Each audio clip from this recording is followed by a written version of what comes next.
사람이 죽음에 다다르면 자신이 이루고자 했던 일을 자손에게 당부하거나 명하는 것을 우리는 유언이라 그럽니다.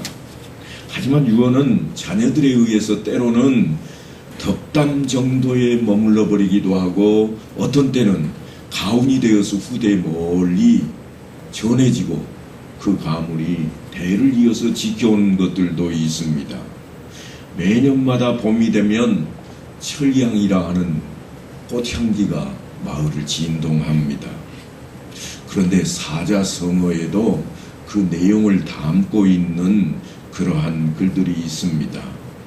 난향백리요 묵향천리이며 덕향말리라 하는 내용인데요. 사람의 품성을 그 안에다 그대로 다심어 놓았습니다. 사람이 전하는 말이나 그 품성을 통해서 세상이 어떻게 변할까, 그런 이야기지요. 말로 남긴 유언은 다음 때에 머물고 글로 유언을 남기면 3대에 이르나 덕으로 쌓은 유언은 자손 대대에 이른다. 그런 내용을 담고 있는 말입니다. 그렇다면 성경은 이런 일을 어떻게 다루고 있을까요?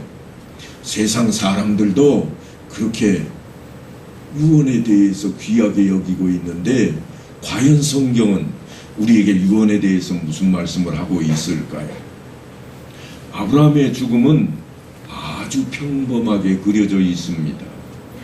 아브라함이 향년이 175세라 그의 나이가 늙어서 기운이 다하여 죽어 자기 열조에게로 돌아가매 그랬습니다. 그러니까 아브라함의 죽음에 대해서는 유언 한마디도 하지 않고 죽은 것처럼 그렇게 기록이 됩니다. 그걸 뭘로 하는가 하면 막벨라 굴에 장사하였더라 하는 내용을 보니까 아들에게 아무 말도 하지 않고 가버린 것처럼 그렇게 기록이 되어 있습니다. 하지만 아브라함의 유언은 그의 삶에서 드러나 있습니다. 조금 전에 제가 사자성어를 이야기하면서 말씀드린 게 덕향말리라 그랬습니다. 덕으로 쌓은 그러한 유언은 자손 대대에 이른다. 아브라함이 어떤 덕을 쌓았기에 그럴까요? 하나님 앞에 아브라함은 자기가 100세에 얻은 아들이었지만 아들을 번제로 드리기 위한 장소로 함께 데리고 갔고 실제로 번제 앞에 자기 아들을 내놓았습니다. 더 이상 유언을 하지 않아도 그 아들은 하나님을 온전히 여호와 하나님으로, 창조주 하나님으로 섬길 수밖에 없는 모습을 보였다고 하는 것입니다. 그렇다면 과연 유언은 항상 그렇게만 전해져 오고 있는가? 성경은 다른 이야기들도 많이 합니다. 구약 성경에는 집안이나 공동체 어른이 죽을 때 마지막 축복을 유언으로 남기는 경우들이 많이 등장합니다. 이삭이 나이가 많아 눈이 어두워 잘 보지 못하더니 맏아들 에서를 불러 이르되, 그래놓고 이어지는 이야기입니다. 내가 죽기 전에 내 마음껏 내게 축복하게 하라. 얼핏 지나쳐버리기 쉽습니다만 축복을 하기 위해서 지금 그가 택한 것은 무엇인가 하면 이삭이 내가 지금 기운이 없으니 기운 좀 차려야 되겠다, 그 이야기였습니다. 축복을 하는 것도 정신이 맑아야 될 뿐만 아니라 기운도 좀 있어야 됩니다. 그때 축복을 하고 유언을 남기겠다고 하는 것입니다. 그러니까 구약 성경에 기록된 유언들은 다 그들이 기력이 쇠잔하기 전에 정신이 맑을 때에 하나님의 말씀을 빌어서 축복하고 유언했던 것을 우리가 잊어버리면 안 되겠다고 하는 것입니다. 그렇게 하지 않으면 지나쳐버릴 수 있기 때문입니다. 내 아들의 향치는 여호와께서 복주신 밭의 향치로다. 하나님은 하늘의 이슬과 땅의 기름짐이며 풍성한 곡식과 포도주를 내게 주시기를 원하노라. 만민이 너를 섬기고 열국이 내게 굴복하리니 내가 형제들의 주가 되고 내 어머니 아들들이 내게 굴복하며 너를 저주하는 자는 저주를 받고 너를 축복하는 자는 복을 받기를 원하노라. 축복은 이처럼 하나님께 복을 비는 겁니다. 그러니까 이 복을 지금 그의 아버지 이삭이 주고 있는 복이 아닙니다. 복은 누가 주는가? 하나님께서 허락하시는 거예요. 그런데 그러면 죽어가는 이삭이 뭘 하고 있는가? 하나님께 그의 아들을 위해서 축복, 복을 빌고 있다고 하는 것입니다. 이걸 우리가 분명하게 깨닫고 받아들여야 됩니다. 그래서 우리도 내 자녀를 위해서, 내 후손을 위해서 내가 정신이 맑을 때, 내가 그래도 기운이 있을 때 하나님의 말씀을 통해 하나님 앞에 축복하는 자리로 나아갈 수 있어야 되겠다고 하는 것입니다. 야곱이 그 아들들을 불러 이르되 너희는 모이라. 너희가 후일에 당할 일을 내가 너희에게 이르리라. 너희는 모여 들으라. 야곱의 아들들아, 너희 아버지 이스라엘에게 들을지어다. 이처럼 야곱도 그의 아들들에게 축복할 때에, 기운이 생생할 때에 자기의 자녀들에게 하나님의 말씀을 통해서 복을 빌고 있습니다. 오늘 본문은 모세의 유언과 축복에 관한 이야기입니다. 하나님의 사람 모세가 죽기 전에 이스라엘 자손을 위하여 축복함이 이러하니라. 물론 모세는 죽기 전까지 기력이 정정했고 산 하나쯤은 거뜬하게 넘을 수 있는 왕성한 혈기가 있는 채로 120세까지 살아왔던 인물입니다. 하지만 모세는 더 이상 이 땅에 머물 수 없음을 인지합니다. 왜냐하면 하나님께서 그에게 말씀하셨기 때문입니다. 네가 비록 내가 이스라엘 자손에게 주는 땅을 맞은편에서 바라보기는 하려니와 그리로 들어가지는 못하리라. 그렇게도 꿈에 그리던 이스라엘 백성들이 꿈에 그리던 젖과 꿀이 흐르는 땅, 그 땅에 들어갈 수 없지만 모세는 그래도 그의 후손들에게 하나님 앞에 축복하며 그들을 떠나보낼 수 있도록 준비하고 있습니다.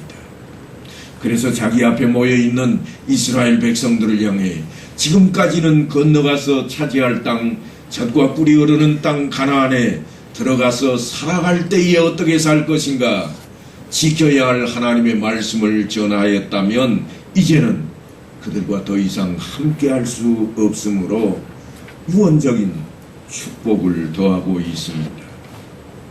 물론 지금부터의 그런 사실, 모세의 입에서 나오는 축복이지만 그걸 후대 인물 가운데 누군가가 편집을 해서 붙여놓은 그러한 내용입니다.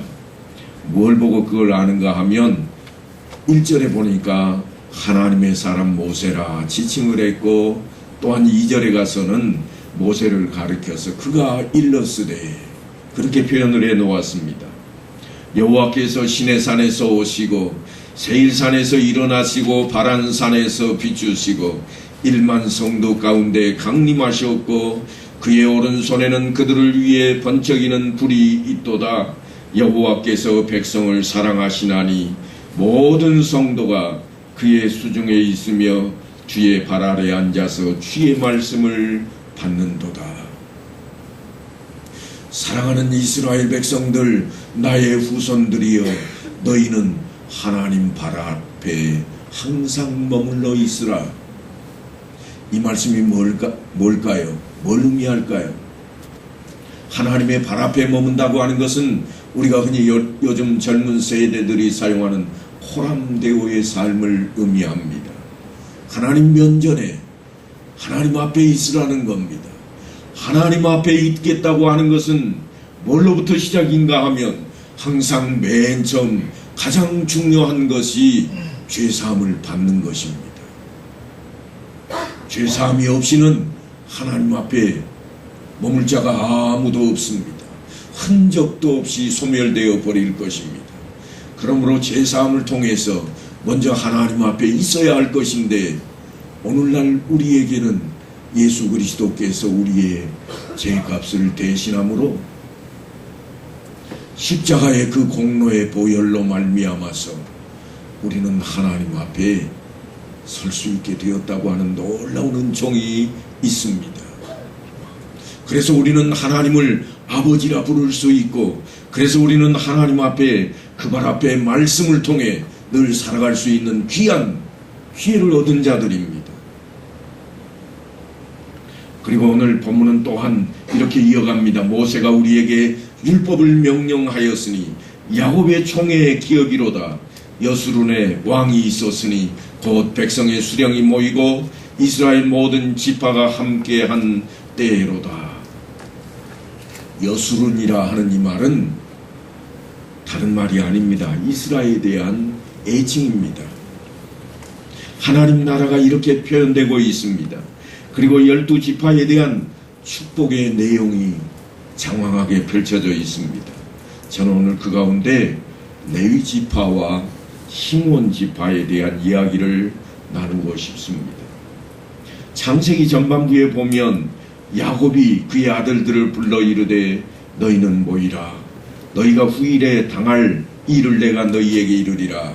그렇게 유언을 시작합니다. 그런데요, 그 아들들을 모두 불러 모아놓고 축복하는 내용인데 시몬과 레위에 대해서는 축복이라고 말하기보다는 오히려 저주에 가까운 말씀으로 그 이야기를 쏟아놓고 있습니다. 뭐라고 되어 있는가 하면 시므온과 레위는 형제요 그들의 칼은 폭력의 도구로다.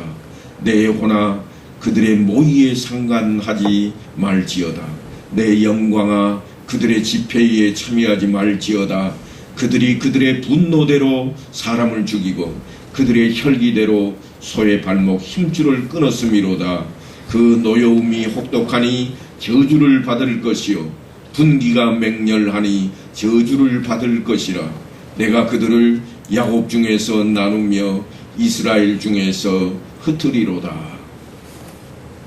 분명히 저주라고 밖에 말할 수 없는 그런 내용입니다. 그런데요, 성경은 이어서 보면 놀랍게도 축복했다 그렇게 평하고 있습니다. 이들은 이스라엘의 12지파라. 이와 같이 그들의 아버지가 그들에게 말하고 그들에게 축복하였으니 곧 그들 각 사람의 분량대로 축복하였더라.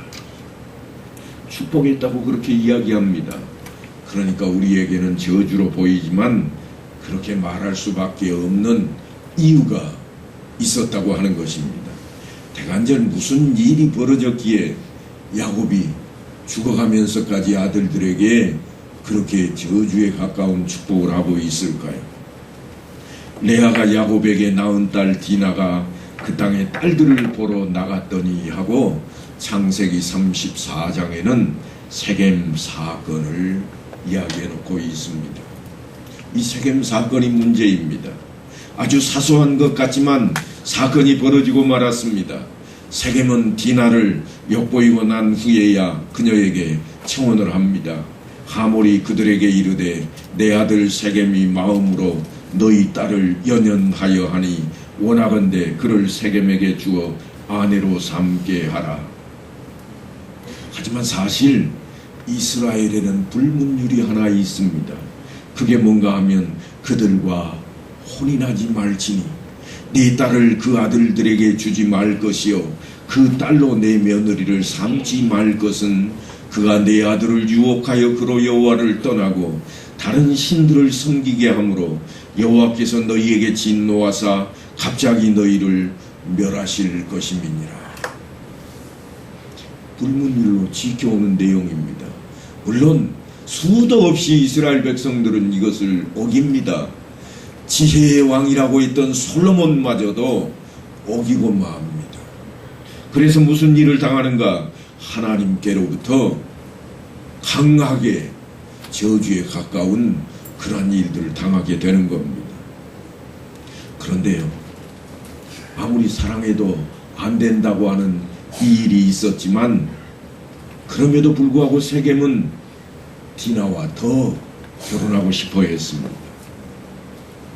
그래서 야곱의 아들들이 분노가 극에 달합니다. 그리고는 그들이 한 가지 꾀를 냅니다. 뭔가 하면 할례받지 아니한 사람에게 우리 누이를 줄 수 없노니 이는 우리의 수치가 됩니다. 그런즉 이같이 하면 너희에게 허락하리라.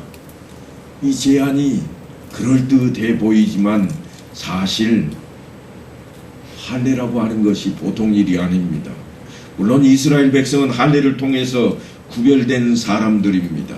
그래서 그 백성과 결혼하기 위해서는 할례를 행해야 된다고 그럴듯한 이야기를 하고 있습니다. 세겜이 고민 안 할 수가 없습니다. 속을 빤히 들여다보고 하는 그런 제안입니다. 그렇지만 결국은 세겜이 이를 수락합니다. 그 일로 인해서 그들이 모두가 다 남자가 다 할례를 행했을 때의 일입니다. 야곱의 두 아들 디나의 오라버니 시몬과 레이가 각기 칼을 가지고 가서 몰래 그 성읍을 기습하여 그 모든 남자를 죽이고 칼로 하몰과 그의 아들 세겜을 죽이고 디나를 세겜의 집으로 데려오고 이 일이 야곱에게 화가 되었습니다. 그리고 유언에까지 그 영향을 끼치고 있습니다. 여러분은 어떠하신지요? 우리 같은 사람이 뭔 축복을 한대요? 그렇게 반문하시겠지만 실제로 우리 생활 속에는 오늘날에도 우리의 축복이 녹아 있습니다. 손주들이 태어나고 아장거리면서 할머니 품에 안깁니다. 그러면 할머니가 꼭 하는 말이 있습니다. 볼을 부비고 쩍쩍거리면서 아이고 우리 똥강아지. 그렇게 지금 여러분들이 축복하는 겁니다. 아이고 내 똥강아지. 그러면 얘가 커서 뭐가 될까요? 묻지 않아도 똥개 되는 겁니다. 여러분의 입술이 그렇게 축복하고 있습니다. 복 준다고 하고 있는데 마치 야곱이 하는 것처럼 저주에 가까운 이야기를 지금 하고 있다니까요. 아무렇지도 않은 것 같지만 웃고 지내야 될 것 같지만 이 일을 우리가 스스럼없이 행하고 있습니다. 야곱만 그 아들들에게 너희는 저주가 될 것이라고 외치고 있는 게 아닙니다. 우리도 귀한 손주 보고 똥강아지 만들어 놓고 커서 똥개 되거라 이렇게 하고 있습니다. 한번 우리 자신을 살펴봐야 됩니다. 여기서 끝날 것 같지만 그러지 않습니다. 옛날 버릇이 없어지지 않는다고 어느 날 손주들이 조금 자라가지고 이제 방학하면 집으로 찾아옵니다. 그래서 버선발로 마당으로 뛰어나간 할머니가 반갑게 달려드는 손주를 붙들고 하는 말입니다. 아이고 내 똥강아지 왔는가? 힘들었지? 그랬더니 이제는 아이가 조금 컸다고 가만히 있지 않습니다. 할머니 그럼 아빠는 똥개야? 그 순간 할머니가 뭐가 됐어요? 자신도 똥개가 돼버린 거예요. 성경 말씀을 우리는 흐트러지게 그렇게 들어서는 안 됩니다. 우리가 생활 속에 말씀을 그대로 다 이어간다고 하는 것은 이런 자리에까지도 우리가 말씀을 붙들어야 된다고 하는 겁니다. 이제는 우리도 축복하는 법을 성경을 통해서 좀 배워야 될 때가 되었다고 하는 것입니다.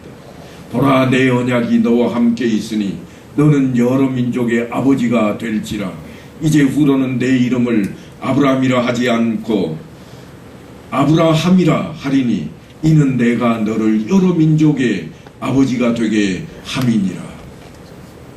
언제적 이야기인가 하면 아브라함이 99세에 그의 아들을 얻었을 때의 일입니다. 이삭이 태어나기도 전입니다. 그런데 이름이 바뀌었습니다. 내 아내 사레는 이름을 사레라 하지 말고 사라라 하라. 왜요? 열국의 어미가 되어야 할 것이기 때문이라. 민족의 여러 왕이 그에게서 날지라.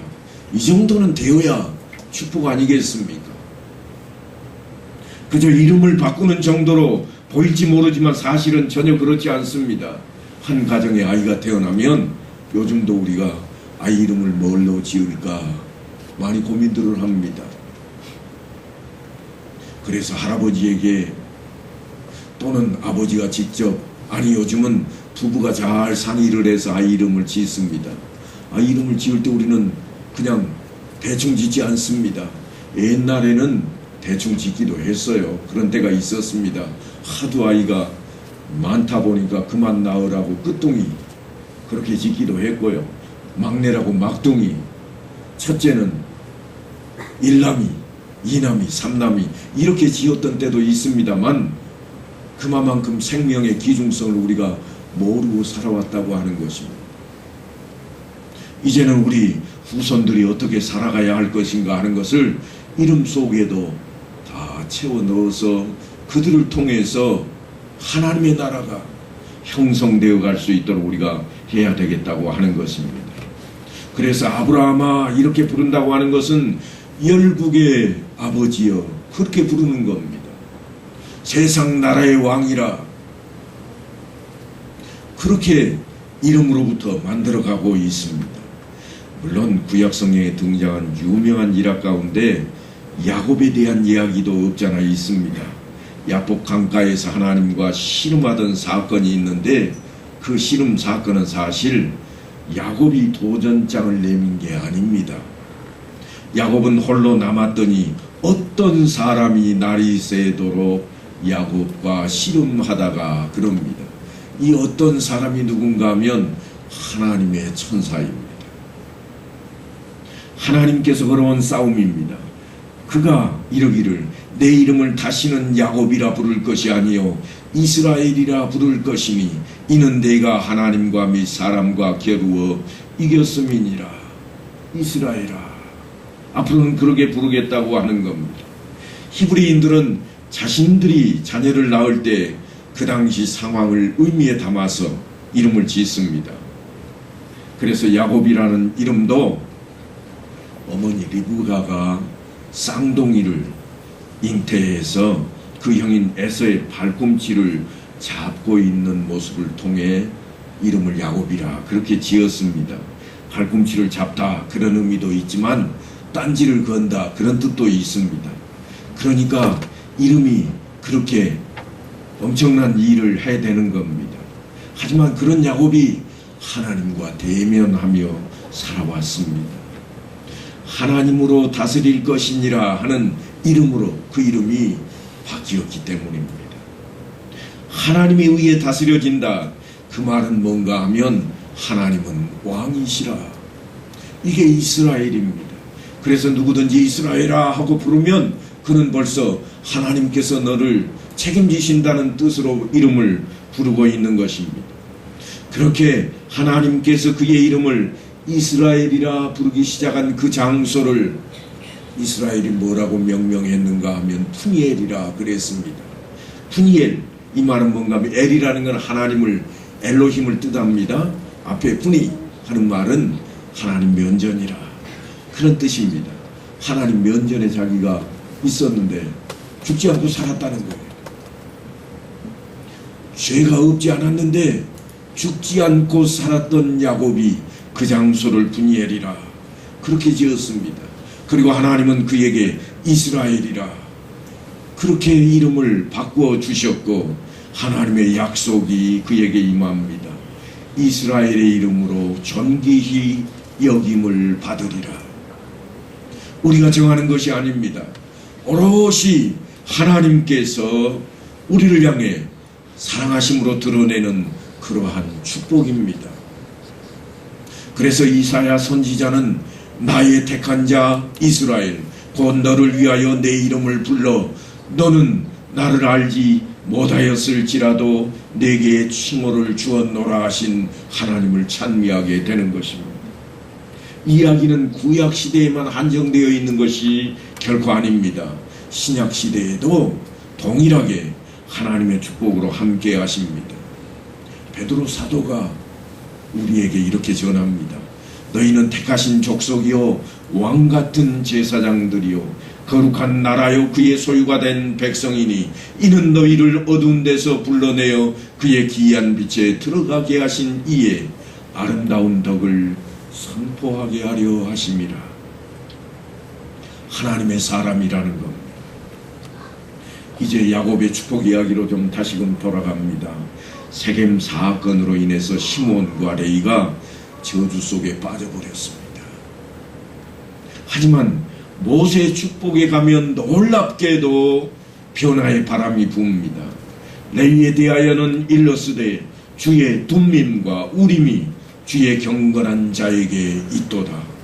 우림과 둠밈이 뭔가 하면 하나님의 말씀을 우리가 그냥 깨달을 수 없으니 주사위처럼 생긴 것을 던져서 예입니까 아닙니까 하고 판결했던 재판관의 판결 그러한 도구라고 보시면 가장 쉬울 겁니다. 하나님의 뜻에 의해서 우리에게 전해지는 겁니다. 그것이 누구에게 있겠다고 하는가 하면 거룩한 자에게 있겠다 그럽니다. 이전까지만 해도 그는 거룩한 자가 아니었습니다. 저주받을 자였습니다. 그런데 이제는 거룩한 자라고 그럽니다. 무슨 일이 있었기에 이렇게 축복으로 바뀌었을까요? 모세는 금송아지 사건을 끄집어냅니다. 모세가 시내산에서 하나님으로부터 십계명 돌판을 받아들고 내려왔을 때의 일입니다. 그때 아래에서는 이스라엘 백성들이 아론을 위시로 해서 금송아지를 만들고 시끌벅적 우상 숭배에 여념이 없었습니다. 금송아지 앞에 모여서 그들은 그 금송아지를 신으로 여기며 그들이 일찍이 일어나 번제를 드리며 화목제를 드리고 백성이 앉아서 먹고 마시며 일어나서 뛰놀더라. 마치 하나님 앞에 예배 드리는 것처럼 그들이 그대로 하고 있습니다. 그들은 결코 하나님을 떠나지 않았습니다. 그들 생각으로는 그랬다는 겁니다. 그들은 그 금송아지를 하나님으로 여겼습니다. 그런데 하나님께서는 모세를 통해서 진노하게 하십니다. 누구든지 여호와 편에 있는 자는 내게로 나오라. 그때 누가 나오는가 하면 레위 자손이 다 모여서 그에게로 나아갑니다. 무슨 일이 벌어지는가 하면 모세가 추상같이 명령을 합니다. 너희는 각각 허리에 칼을 차고 진 이문에서 저문까지 왕래하며 각 사람이 그 형제를, 각 사람이 자기의 친구를, 각 사람이 자기의 이웃을 죽이라. 엄청난 일이 벌어졌습니다. 바로 하나님 편에 서겠다고 외쳤던 레위인들에게 모세가 명령하기를 너희는 칼을 들고 저 앞에 있는 자들을 다 죽이라. 저들은 너희의 형제요, 너희의 가족이요, 너희의 친구이지만 그래도 다 죽이라고 하는 것이었습니다. 그때의 레위 자손이 모세의 말대로 행함에 이날에 백성 중에 3,000명가량이 죽임을 당하니라. 우상 숭배했던 금송아지 사건으로 말미암아 3,000명가량이나 그날 이들 손에 이들의 칼에 죽고 말았습니다. 너희가 큰 죄를 범하였도다. 그렇게 많은 사람이 죽었는데도 불구하고 모세가 외치는 이야기는 그거였습니다. 너희가 큰 죄를 범했다. 하나님 앞에 속죄해야 된다고 그렇게 외치고 있는 것입니다.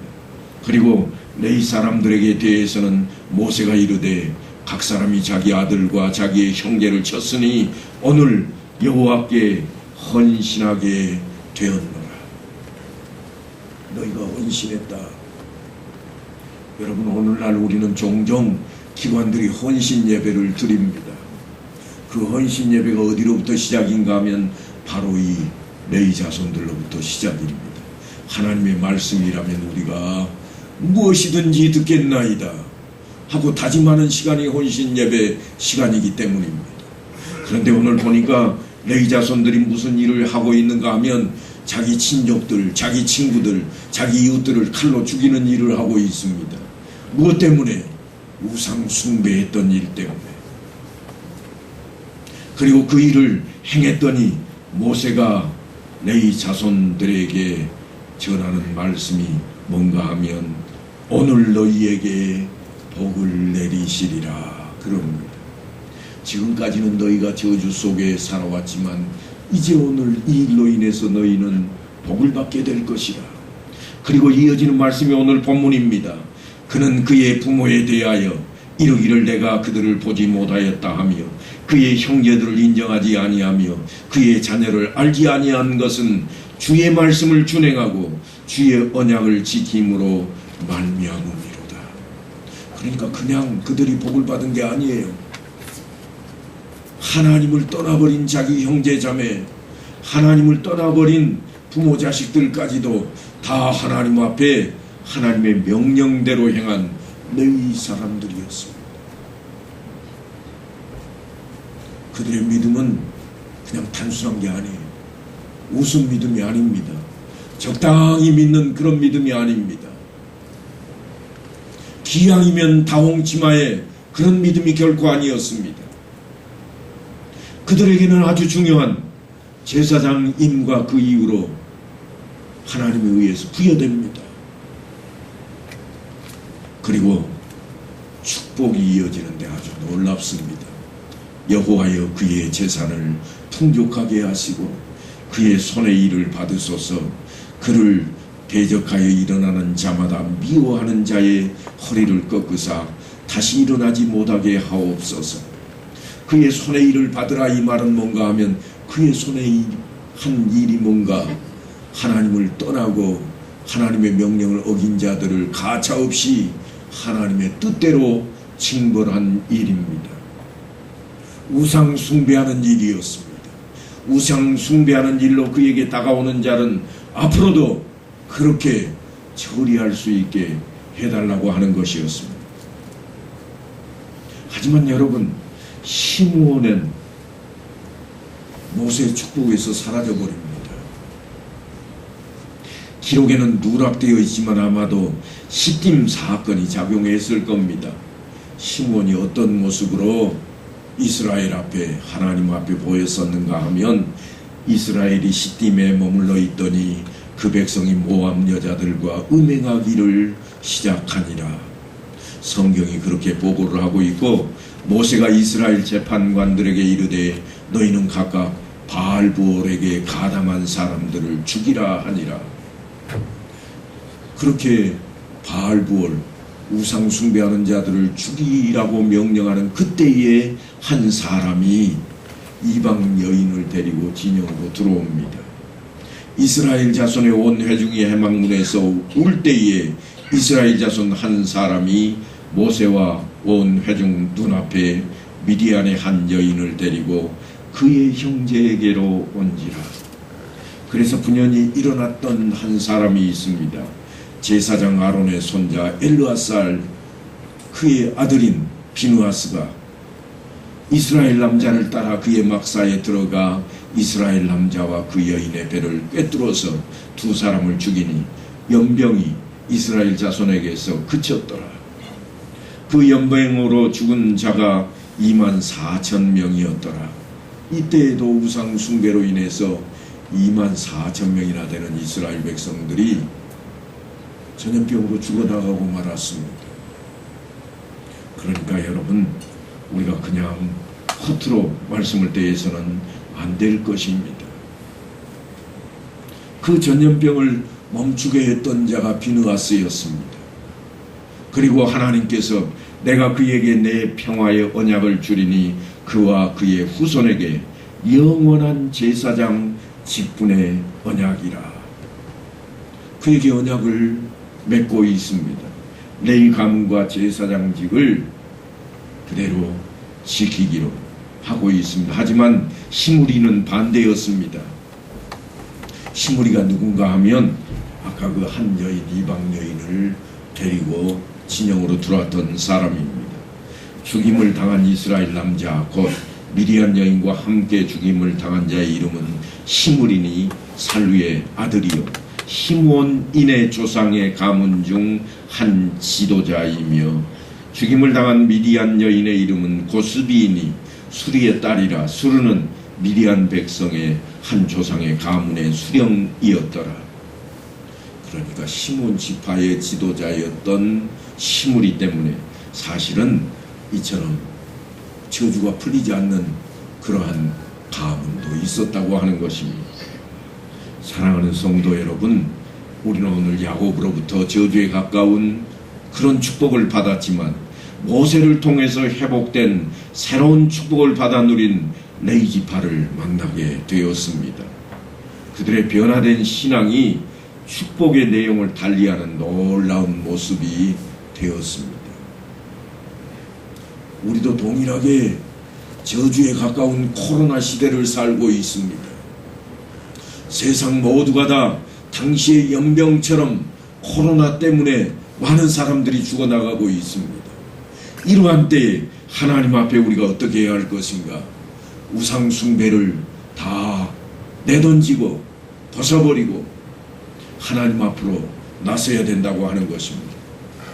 우상 숭배는 우상 앞에 가서 절하는 것만이 아닙니다. 하나님보다 더 귀하게 여기고 중하게 여기는 것들이 다 우상이 될 수가 있습니다. 때로는 돈이 우리 앞에 우상이 되기도 합니다. 돈만 있으면 다 된다고 그저 돈 앞에 쓰러져 버리는 사람들은 우상 앞에 있는 것과 다를 바가 없으며, 때로는 권력이, 때로는 명예가 우리의 우상이 되기도 합니다. 그것들이 하나님보다 더 중하게 여겨지는 순간 우리는 시몬 지파에게 내려졌던 그 저주와 다를 바 없는 삶을 살아가게 되고 말 것입니다. 이전에 우리의 삶이 비록 부족하고 연약하였을지라도 이제는 바른 신앙으로 인해서 복된 삶을 맞이하고 이제 이처럼 레이지파가 축복을 받는 자리로 나아간 것처럼 말씀을 허투루 여기지 마시고 교훈으로 삼아서 우리의 삶도, 우리의 후손의 삶도, 우리의 가문의 삶도 하나님 앞에 축복을 받는 여러분 되시기를 간절히 축원합니다.